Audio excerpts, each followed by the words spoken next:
Hello guys, welcome back to this channel. In today's video, I'll be showing you how we can restrict any application from using mobile data on Samsung Galaxy phone.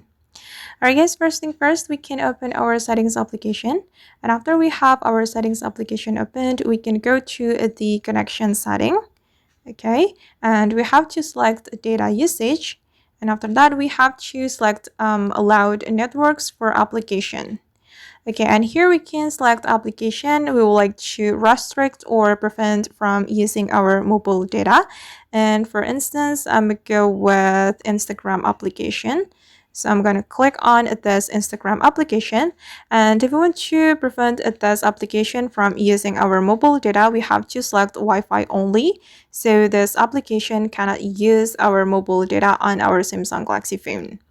And or I guess that's how we can restrict any application from using mobile data on Samsung Galaxy phone.